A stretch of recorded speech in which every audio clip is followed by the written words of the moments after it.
And amongst the Hindu scriptures, the most sacred, they are the Vedas. It's mentioned in Yajurveda, chapter number 32, verse number 3, Na tasya pratima asti. Of that God, there is no pratima. As I mentioned earlier, pratima is a Sanskrit word which means an image, an idol, a statue, a painting, a picture, a photograph. So Yajurveda chapter number 32 verse number 3 says, Na tasya pratima asti. Of that God, there is no image, there is no idol, there is no statue, there is no picture, there is no painting, there is no photograph. It's mentioned in the Yajurveda chapter number 40 verse number 8, Almighty God is imageless and pure.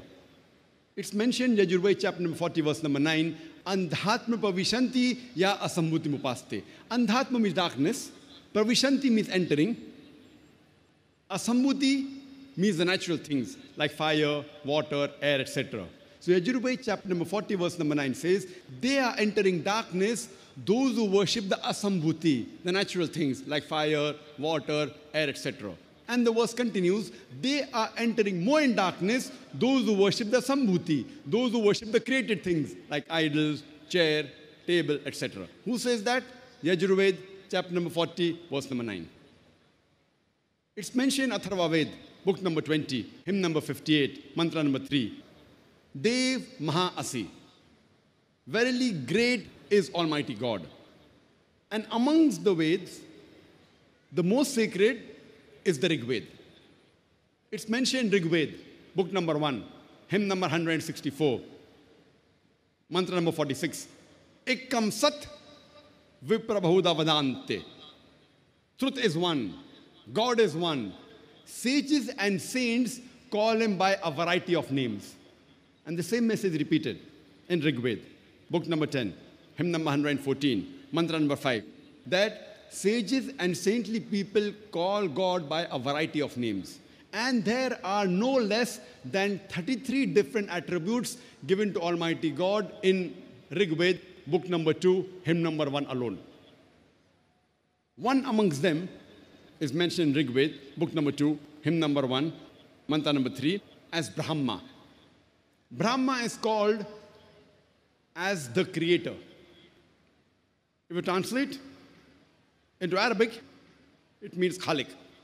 We Muslims have got no objection if someone calls Almighty God as Khalik or the creator. But if someone says Brahma is Almighty God who has got 4 heads and on each head is a crown, you're giving an image to Almighty God and you are going against Svetasvatara Upanishad, chapter number 4, verse number 19, which says, Na tasya pratima asti. Of that God, there is no image.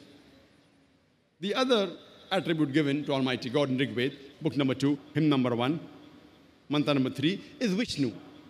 Vishnu is called as the sustainer, the cherisher. If you translate into Arabic, it's somewhat similar to Rabb.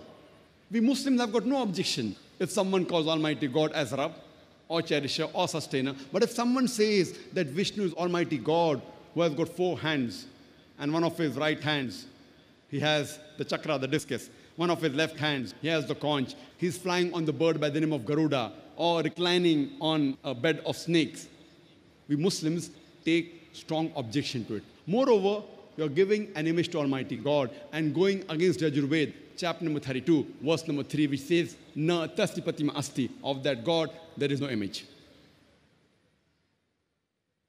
It's further mentioned in Rig Veda, book number 8, hymn number 1, mantra number 1. Ma chidanyadi sansad. Do not worship anyone but him alone. Praise him alone. It's mentioned in Rig Veda, book number 6, hymn number 45, mantra number 16. Ya ek it mushtihi.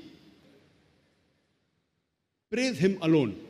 And the Brahma Sutra of Hinduism is, the fundamental creed of Hinduism is, Ekkam Braham Dyotya naste, nena naste kinchan. Bhagwan ek hi hai, dusra nahi hai. Nahi hai, zara bhi nahi hai. There is only one God, not a second. Not at all, not at all, not in the least bit.